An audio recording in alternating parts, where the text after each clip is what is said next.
Thanks so much for your time.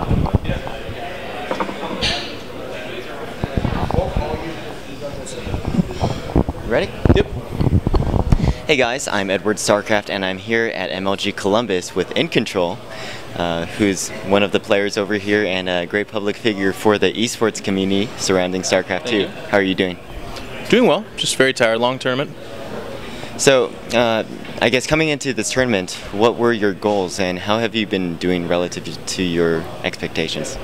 You know, lately I've been very, very busy with a lot of things, NASL, coming off a couple weeks of heavy travel.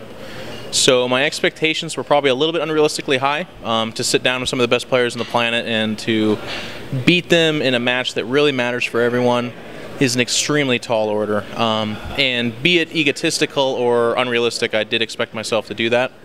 And I came up short. I mean, I placed, I think, in the top 20. I'm not entirely sure. I did win a consolation match against Druby.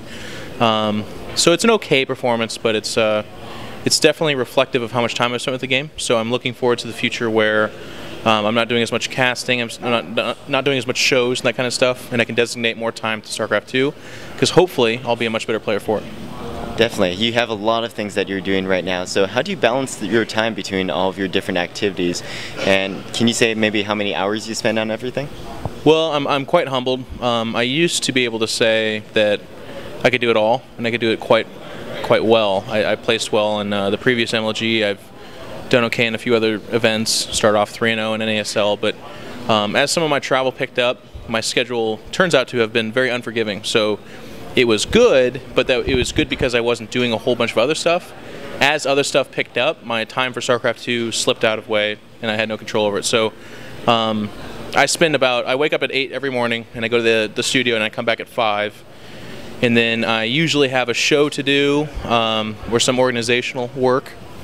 And then I have coaching roughly, well, that takes 3 or 4 hours every day. Then I have coaching until about 10 every day. And then for about 1 or 2, maybe 3 hours, if I want to stay up late, I will play StarCraft 2. And that's just not conducive to a successful pro gamer schedule. Gotcha. So with all these different focuses, how do you pick what to focus on? Well, you got to pay the bills. You have responsibilities towards other people. So I'm a part of the North American Star League. They all count on me to be a better caster each time I go out, and that's where my priorities lay. Now, other things like the Intel travel that I did, they pay a lot of the bills for EG, so I have to pay my respects and go to work for them as well. And then I have a team that counts on me, so I have to play StarCraft every day. I also, you know, to remain happy, I need to do it for myself. So that's pretty much how the time gets broken up, which is still sad because I do have a girlfriend. I do have a desire to be in the gym a lot. And those things, you know, Anna gets less and less time in the gym, not nearly as much time as I need to be in there. So definitely in the future there'll be some reorganizing pretty quick. Gotcha. So right now you cast the NASL, which is one of the top leagues in the North American region. How has that been doing relative to your expectations when you first started out?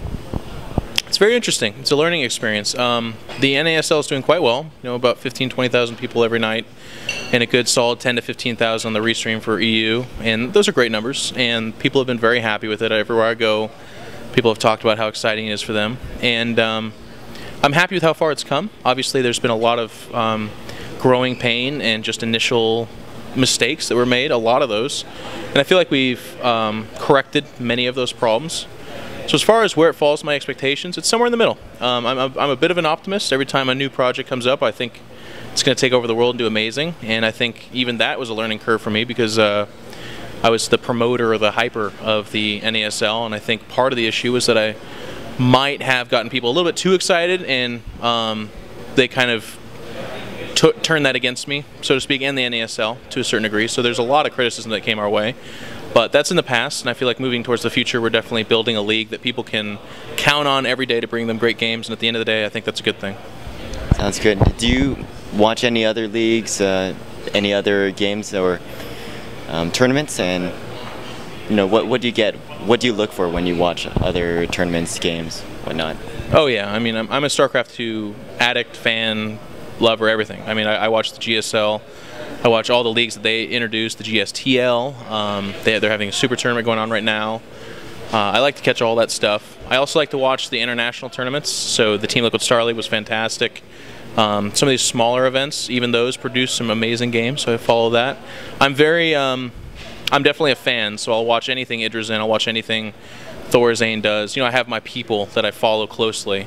Protoss players, obviously, for myself. But yeah, I watch it all and take ideas away from it as well, because I'm kind of a man of different trades. I like to cast, play, and do everything else. So I'm pulling ideas from some of the best and trying to adapt them to myself. Last question I have here is that you've built up a really good brand for yourself over the past year with StarCraft 2, and I guess a lot of other gamers out there have started noticing that you can't just be playing StarCraft 2 at a high level. You also need to do other things besides playing it at a high level to be able to be in the esports industry sustainably. So for all those other gamers that are looking to build up their brand, what do you say?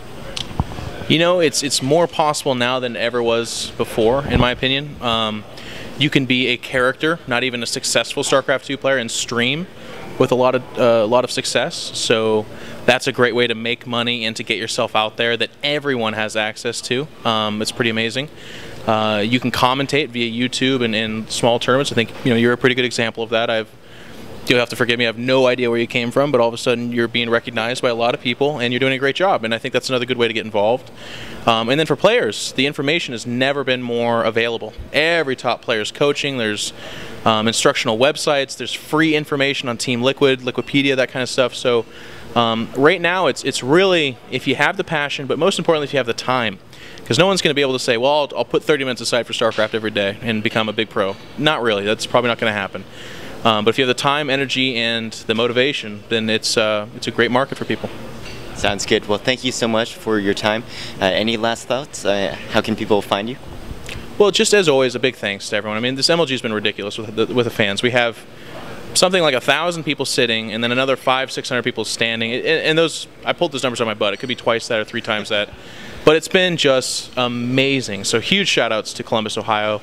I heard the streams have been totaling near 100,000 people every time, and that's record-setting. MLG is literally inside scoop. They've told me that perhaps at Anaheim they're going to put StarCraft 2 in the middle stage, which means Halo is going to have to take a back seat at MLG, and that's the power of StarCraft 2 right now, and that's because of the fans, because of everyone putting their time and energy into it. So big shout out to all of them.